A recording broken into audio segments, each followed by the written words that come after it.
Hey guys, welcome back to some more AFK Arena. Today we're over on the YouTube account, and if you're a fan like me, guys, PvP really does make a big difference in this game. Now, we've seen it overall when you look at the Arena of Heroes, but now we have started the Treasure Vanguard, we've started the Treasure Scramble. As you can see, we're actually doing pretty well in here. We have the Arena of Heroes, we have the Legends Challenger, and we also have the Legends Championship. PvP, again, is very prevalent within a lot of game modes. Now, it makes a big difference, of course, with the release of the collections in the PvP aspect. So if you're crazy enough, guys, you can build out collections that are going to be for the Cursed Realm and the Nightmare Corridor. You can also build out another set of collections that are going to be specifically into and for PvP. So let's go ahead and take a look at those. All right, guys, so a big shout out to the Necromancers here with the PvP collections guide. That is right, guys, the combination of not only having to build these out if you want to be the best in slot or one of the biggest whales or best players within AFK Arena, but building them out for the Cursed Realm and the Nightmare Corridor, as well as the PvP aspect of the Treasure Scramble and also all of the other modes that we have going on right now. Now, notes, ERR, now I know this one now, guys, energy recovery rate. That is only, it helps ultimate faster, but it is only given by a legendary totem. If you do not have the legendary totem, unfortunately, you are not going to be able to get the energy recovery rate. Now, defensive stats, priorities in order, damage resist. Now, we have seen this overall, guys, damage resist super, super high. HP, defense, crit block rating, crit damage resistance, or crit, I believe that is what is the counter to the crit, and then of course the tenacity. Now this can be a little bit changed depending on what you're building, but for the PvP specs specifically, this is what you're looking for, guys. Full attack equals team attack, additional attack for teammates, same definition, full HP and full defense. Full health owns defense. That is right, we're looking to stack health on the heroes for the PvP aspect. Crit damage amplification owns attack if the hero already has high crit rating. Crit rating is used for a totem. Similar to the energy recovery rate, crit requires a specific legendary totem to go ahead and get those. Use only legendary totems to craft or create the core heroes in here, guys. So let's run through this. I'm not going to spend an incredible amount of time, but you can see even here, levels 1 through 3. So on the other guide, they were specifically looking for level 1, 2, or 3. Here, it's kind of either or. It depends what drops. But you can see, guys, we have the physical pierce in here, the crit damage amplification. Both of these are running crit for the PvP aspect. Again, with the crit, you need a specific totem to actually be able to do this.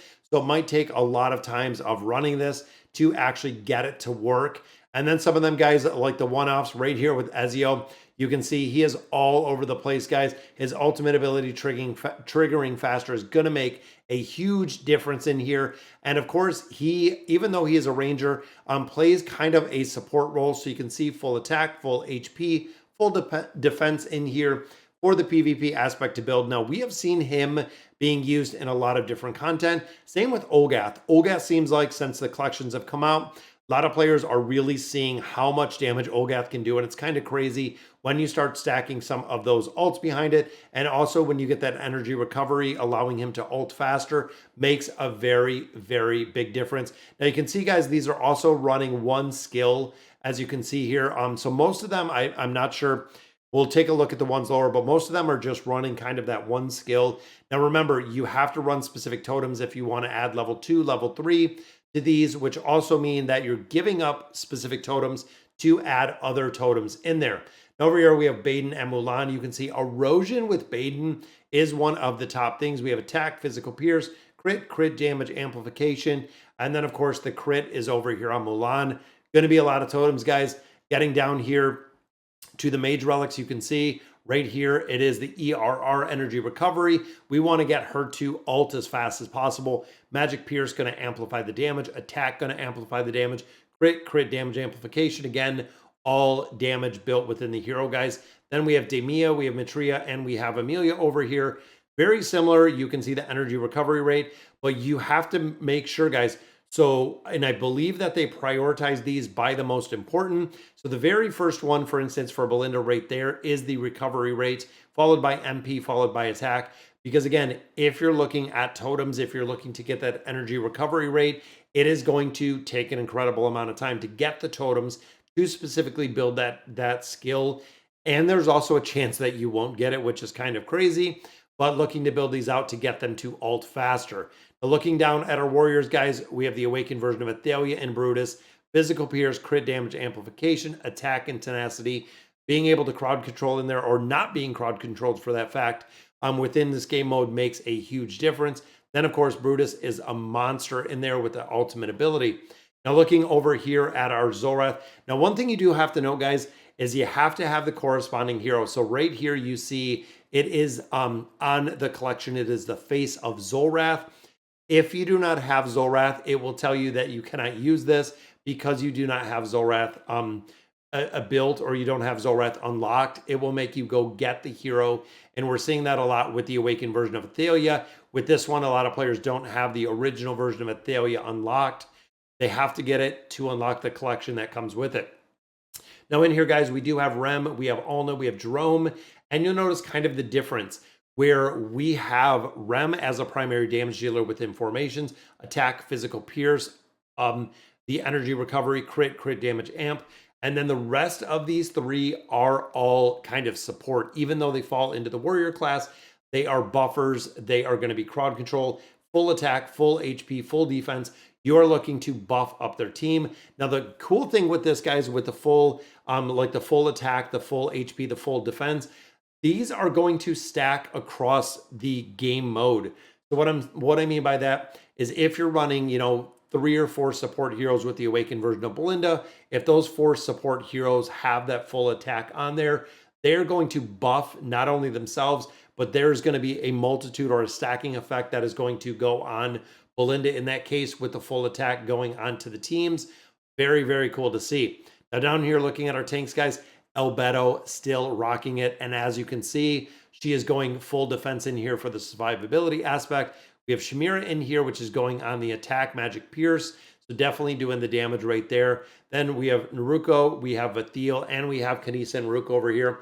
And again, looking at Naruko, attack, HP, heal, those are the 3 biggest things that little tiny tank does. Works incredibly well with damage, with HP, with the healing. Does work incredibly well as a hero. With Vathiel, you can see it's full attack, HP, defense, defensive buffs.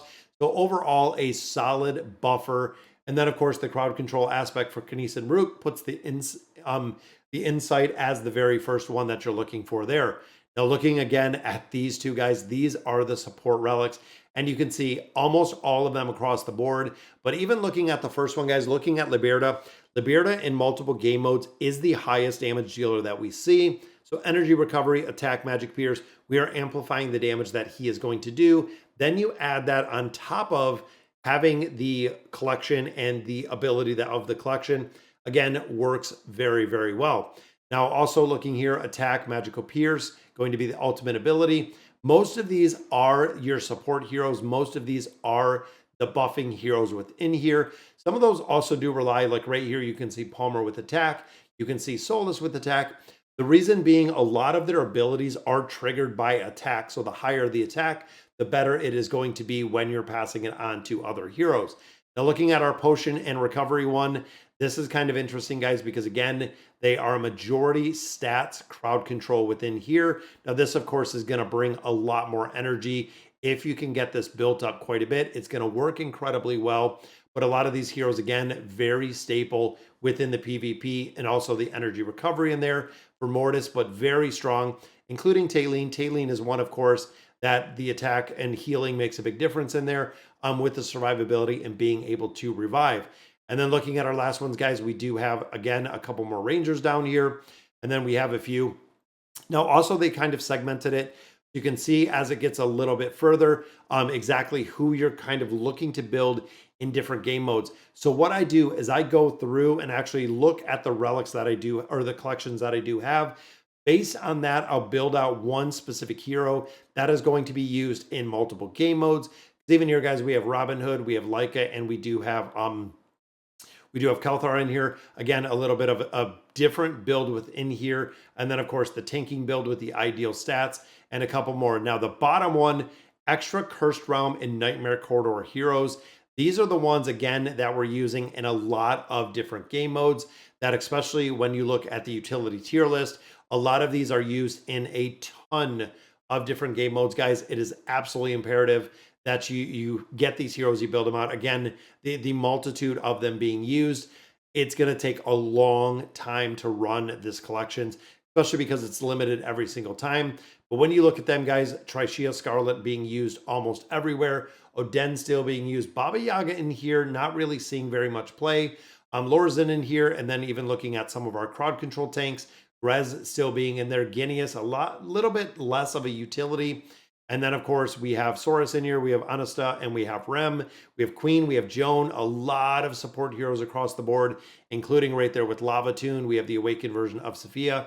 But when you look again at these heroes and looking them at a ton of different places, they do work incredibly well within different game modes, which again, looking at having almost 150 heroes within AFK Arena, guys, the collections are going to take probably an infinite amount of time to build out, especially if you're looking to build kind of the ideal stats with these.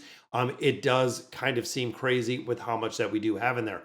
All right, guys, that'll do it for today's video. Again, wanted to put this out there, guys. Make sure you bookmark the guide. It is the PvP collections from the Neuromancers, but let me know in the comments what you guys think. And as always, thank you guys for watching.